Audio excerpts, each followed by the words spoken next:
अपनी छोटी सी छत पर इस समय मैंने काफ़ी सारी वेजिटेबल्स ग्रो कर रखी हैं। कुछ जो कि मैंने जुलाई में ग्रो कराई थी और कुछ अगस्त में उगाई थी और कुछ सितंबर में भी अभी उगाई हैं और कुछ आज भी उगाऊंगी, तो उसका रिजल्ट भी दिखाऊंगी। तो इस तरीके से जो वेजिटेबल मैंने ग्रो करी है, कुछ वेजिटेबल का 10 से 12 दिन का रिजल्ट भी इस वीडियो में शेयर करने वाली हूँ। और आज कौन कौन सी वेजिटेबल ग्रो करने वाली हूँ वो सभी दिखाऊंगी। तो चलिए स्टार्ट करते हैं video and one by one बताती चलूँगी कि इन सभी वेजिटेबल की मैं क्या केयर करती हूँ और किस तरीके से इन्हें ग्रो करती हूँ कि ताकि मुझे अच्छा रिजल्ट मिलता है और आप भी इन्हें ग्रो कर सकते हैं। क्योंकि बहुत सारी वेजिटेबल्स मैंने बहुत छोटे छोटे पॉट में यानी कि 8-10 इंच के पॉट में भी लगाई है और सभी में काफ़ी अच्छी हार्वेस्टिंग हो जाती है। तो फर्स्ट देखिए जो मैंने ग्रो करा है वो है पम्पकिन यानी कि कद्दू, इसे कोहड़ा भी कहा जाता है। कद्दू को मैंने जुलाई के लास्ट में ग्रो करा था और 1 महीने में ये काफ़ी अच्छा ग्रोथ हो जाती है जो हमारे कोहड़ा होते हैं। और इस तरीके से अगस्त में इसमें जो मेल फ्लावर थे वो आने चालू हो गए थे और मेल फ्लावर आने के बाद लगभग 2 से 3 सप्ताह बाद इसमें फीमेल फ्लावर आने चालू हो जाते हैं। फिर अक्टूबर में देखिए इसमें छोटे छोटे से एक साथ मुझे काफ़ी टाइम से इंतजार था तो फीमेल फ्लावर भी आने लग गए और वो कुछ बड़े हो गए हैं। तो आपको मैं ये देखिए कुछ दिन बाद का रिजल्ट शेयर कर रही हूँ। इस तरीके से अब ये बड़े होने लगे हैं। इसकी और कुछ दिन बाद का आपको मैं रिजल्ट शेयर करूंगी कि अभी काफ़ी अच्छी कंडीशन में है और काफ़ी और बड़े हो चुके हैं। देखिए इस तरीके से। तो कहने का मतलब जो मैंने पम्पकिन जुलाई के लास्ट में ग्रो करे थे, अब देखिए इतने बड़े बड़े इनमें कोहड़े आने लग गए हैं और 10 से 12 कोहड़े इस तरीके से बने हुए हैं। छोटा सा टेरेस है तो मैंने किनारे में जो जगह थी जहाँ पे नीचे प्लांट रखे हैं उन्हीं के ऊपर फैला दिया है क्योंकि प्लांट्स बहुत ज़्यादा हो गए हैं।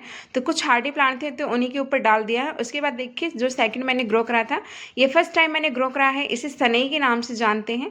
और इसके जो फूल होते हैं वो काफ़ी कॉस्टली मिलते हैं बाज़ार में, यानी कि 150 से 200 रुपये के किलो मिलते हैं क्योंकि इसके हेल्थ बेनिफिट काफ़ी ज़्यादा होते हैं। और इसके जो फ्लावर है और फ्लावर बर्ड को ही खाया जाता है। इसकी जो स्टेम है उसकी रस्सी भी बनाई जाती है। और जैसे कि बात करें मैंने फर्स्ट टाइम ग्रो करा है तो मैंने इन्हें छोटे छोटे पॉट में ट्राई करा है और 8 से 10 इंच के इवन 6 इंच के पॉट में भी मैंने ग्रो करा है। और पहले से जिस ग्रो बैग में तोरी और कोहड़ा लगे थे उनमें भी 3-4 प्लांट इस तरीके से डाल दिए हैं। तो 2 बार इनकी हार्वेस्टिंग कर चुकी हूँ और काफ़ी अच्छे से अभी भी बहुत सारे प्लांट ग्रो हो रहे हैं।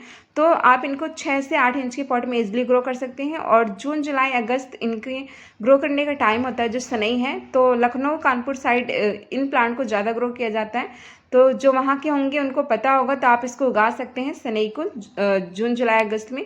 तो इस टाइम हार्वेस्टिंग का टाइम था, मैंने काफ़ी हार्वेस्टिंग कर चुकी है। उसके बाद देखिए जो मैंने ग्रो करा है वो है पोए, इसे मालाबार स्पिनिच के नाम से जानते हैं और काफ़ी सारे शॉर्ट्स में मैंने डाला है आपको हार्वेस्टिंग करते हुए। तो इसकी जो पत्तियां होती हैं वो भी काफ़ी अट्रैक्टिव होती हैं। इसको आप कटिंग से और सीड से दोनों से ग्रो कर सकते हैं। और मैंने इसकी कटिंग लगाई थी, जैसे कि बाजार में ये खाने मतलब मार्केट में जो मालाबार स्पिनिच का साग है वो मिलता है। तो इसकी मम्मी जब साग लाती है तो साग हम हार्वेस्ट कर लेते हैं और जो बीज की स्टेम होती है उसकी 2-4 कटिंग लगा देती हैं तो सभी सक्सेस हो जाती हैं क्योंकि 5-6 दिन के बाद ही उसमें रोड्स बनने लगती हैं। तो आप इजिली मालाबार स्पिनिच को कटिंग से लगा सकते हैं जून जुलाई अगस्त के टाइम। तो ये हार्वेस्टिंग अब मैं आज देखिए कुछ थोड़ी सी और कर रही हूँ। तो आप इस तरीके से इसकी ढेरों प्लांट तैयार कर सकते हैं कटिंग से और बीज से। और विंटर के टाइम में इसमें सीड्स भी बनने लगते हैं तो आप इसके सीड्स भी कलेक्ट कर सकते हैं। तो इस तरीके से जो मालाबार स्पिनिच है इसे भी आप 8 से 10 इंच के पॉट इवन 6 इंच के पॉट में भी इसकी 2-3 कटिंग लगा सकते हैं। इसको भी आप स्टिक के सहारे चढ़ा सकते हैं। उसके बाद देखिए जो मैंने ग्रो करा है ये है सेम, इसे सेमा भी कहते हैं क्योंकि ये बड़ी वाली सेम है।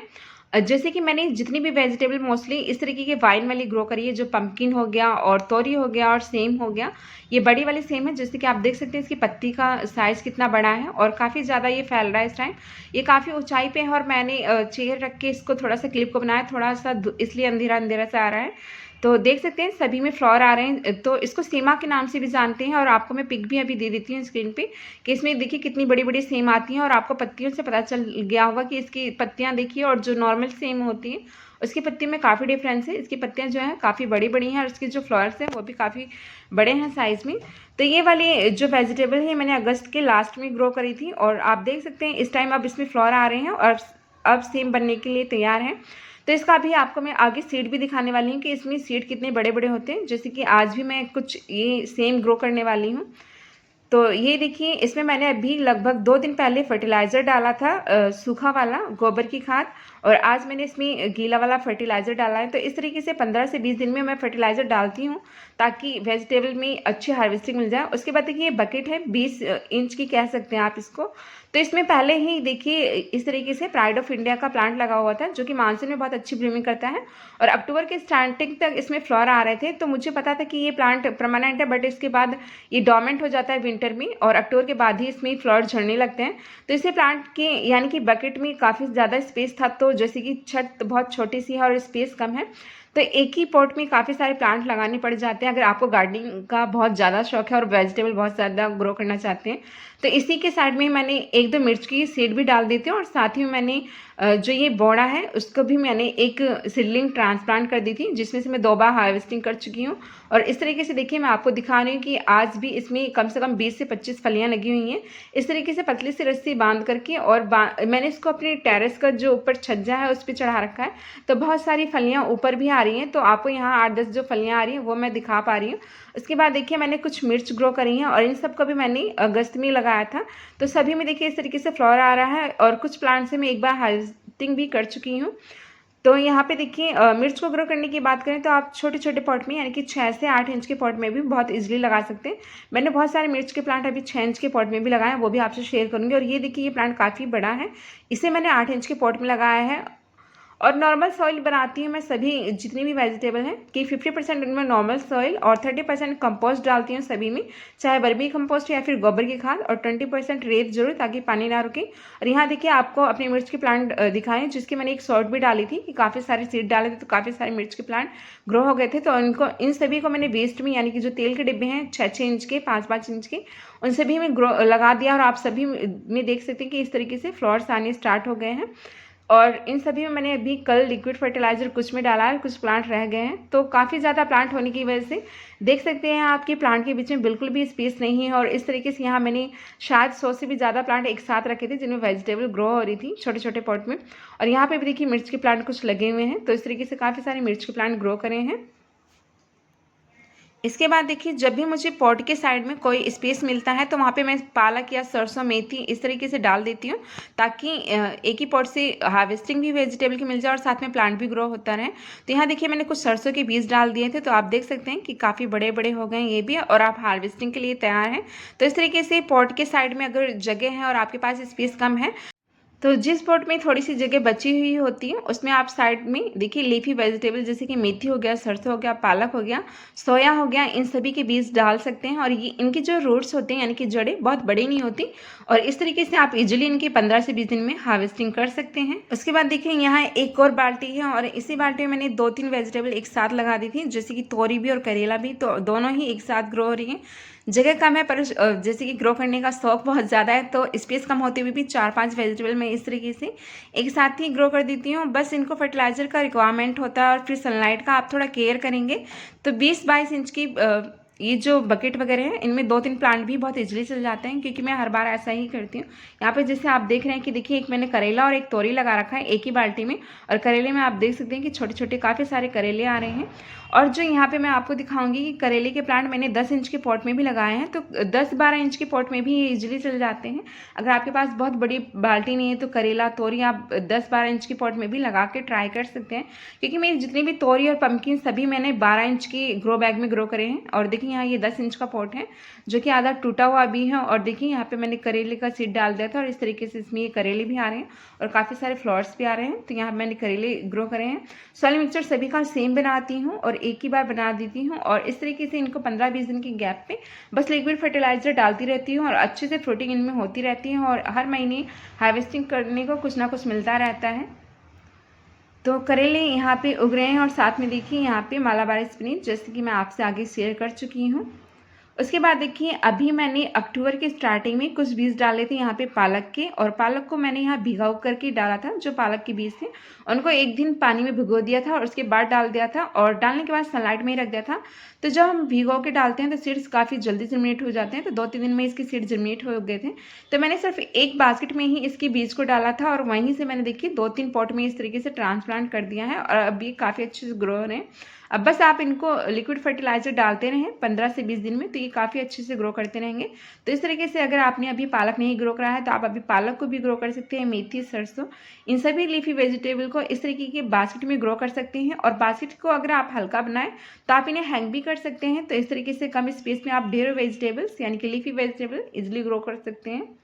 उसके बाद देखिए 2 से 3 मैंने तोरी के प्लांट ग्रो करे हैं, जिससे काफ़ी सारी वीडियो में मैंने आपसे शेयर कर चुकी हूँ।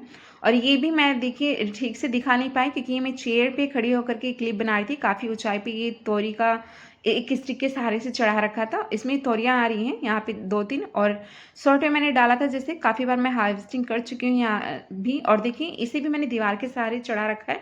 तो आपके पास अगर स्पेस नहीं है तो इस तरीके के वाइन वाले प्लांट जो होते हैं, यानी कि जो बेल वाले प्लांट होते हैं, दीवार के सहारे आप चढ़ा सकते हैं। तो ऐसे में कम स्पेस लगता है और प्लांट इजीली ग्रो हो जाते हैं। तो अपने पम्पकिन वगैरह और तोरी वगैरह सभी मैंने 12 बाई 12 इंच के पॉट में यानी कि ग्रो बैग में ग्रो कर रखे हैं। और देखिए इतनी बड़ी बड़ी तोरियाँ आई हैं और इनकी भी मैं 2 बार हार्वेस्टिंग कर चुकी हूँ। उसके बाद आज मैं कुछ वेजिटेबल ग्रो करने जा रही हूँ, और ग्रो करने के लिए देखिए मैंने ये 6 इंच का पॉट लिया है। तो ये जो सबसे बड़ा रेड कलर का सीड आप देख रहे हैं, ये बड़ी वाली ही सेम का है जो मैंने पीछे आपसे दिखाई थी, जो बड़ी सेम है। और देखिए यहाँ पे मैंने कुछ बकला के सेम लिए हैं, कुछ तोरी के सेम लिए हैं, और कुछ भिंडी के सेम लिए हैं, और कुछ करेले के भी सेम लिए हैं। मतलब 7 से 8 वेजिटेबल के मैंने यहाँ सीड लिए हैं, और सभी के सीड में यहाँ 6 इंच के पॉट में ग्रो करने वाली हूँ, क्योंकि बहुत ज़्यादा अभी मेरे पास मिट्टी नहीं है और स्पेस भी नहीं है। तो एक ही इस तरीके से पॉट में इन सब की सीडलिंग तैयार करके इनको बाद में जैसे जैसे प्लांट खाली होते रहेंगे और पॉट खाली होते रहेंगे, इनकी ट्रांसप्लांटिंग करती रहूँगी। तो इस तरीके से आपको हर 1 महीने या 15-20 दिन के गैप पे वेजिटेबल ग्रो करते रहना चाहिए। इस तरीके से अगर आपके कोई वेजिटेबल प्लांट ख़राब भी हो जाते हैं तो आपके पास हमेशा वेजिटेबल प्लांट तैयार रहेंगे और ये ग्रो होते रहेंगे और आपको हार्वेस्टिंग मिलती रहेगी। तो यहाँ देखिए मैंने सॉइल मिक्सचर फिल कर लिया है। तो जिसमें भी आप ग्रो करें कोशिश करें कि नीचे 6 से 7 होल, इवन ज़्यादा होल होने चाहिए और पानी रुकना नहीं चाहिए। सॉइल मिक्सचर सेम बनाया है। यहाँ पे मैंने 50% इसमें नॉर्मल गार्डन सॉइल लिया है और 30% कंपोस्ट डाला है, ताकि इसमें ये जो सीडलिंग है 1-1.5 महीने इजिली ग्रो हो सके। और 20% सैंड डाला है। और यहाँ देखिए ये जो छोटे छोटे से सीड्स हैं, ये बकला के सीड है। अभी मैं आपको स्क्रीन पे दे दूँगी। और साइड में देखिए तोरी के कुछ सीड मैंने डाल दिए हैं, और कुछ करेले के और कुछ भिंडी के। इस तरीके से सारे सीड बस थोड़ी थोड़े से गैप पे लगा दे रही हूँ ताकि ये जर्मिनेट हो जाए इजिली। और यहाँ पे 1-1.5 इंच की मोटी मिट्टी से कवर कर दूंगी। बहुत ज़्यादा मिट्टी नहीं डालनी है, पर ये सीड्स आप देख सकते हैं काफ़ी बड़े बड़े हैं, तो ये इजिली जर्मिनेट हो जाते हैं। तो यहाँ पे जो सॉइल मिक्सचर मैंने बनाया था उसी सॉइल मिक्सचर से इनको कवर कर दूंगी जो सीड्स हैं।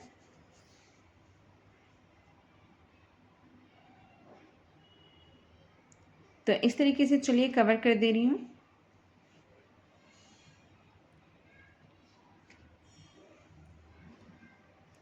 कवर करने के बाद जो थोड़ा बहुत मोटा मोटा कंकड़ वगैरह है उसको आप निकाल दें और मिट्टी को थोड़ा सा बराबर कर दें। और बराबर करने के बाद अब आपको हल्का हल्का पानी डाल देना है। और मैं पानी इस तरीके से डालूंगी ताकि मुझे अब 3-4 दिन तक इसमें पानी डालने की ज़रूरत ना पड़े और इसमें मॉइस्चर बना रहे हैं। और अब मैं इसको सनलाइट में रख रही हूँ। और सनलाइट में रखने के साथ साथ मैं एक चीज़ यहाँ पे और करने वाली हूँ, इसको मैं कवर करने वाली हूँ पॉलीथीन से, ताकि इसका पानी जल्दी ना सूखे और इजिली सीड्स भी जर्मिनेट हो जाए। तो इस तरीके से आप अभी इन सारी वेजिटेबल को ग्रो कर सकते हैं। तो ये कुछ वेजिटेबल थी जो मैंने अभी ग्रो कर रखी हैं, और कुछ अभी ग्रो भी हो रही हैं, और बहुत सारी सीडलिंग्स भी हैं अभी जो छोटी छोटी हैं, जिनको कभी और वीडियो में शेयर करूँगी। तो आई होप कि ये वीडियो आपके लिए यूज़फुल साबित होगी और आपको पसंद आई होगी। तो चलिए मिलते हैं नेक्स्ट वीडियो में। अपना और अपनी फैमिली का ख्याल रखिएगा, हार्ड वर्क करते रहिएगा to achieve your goal. Bye.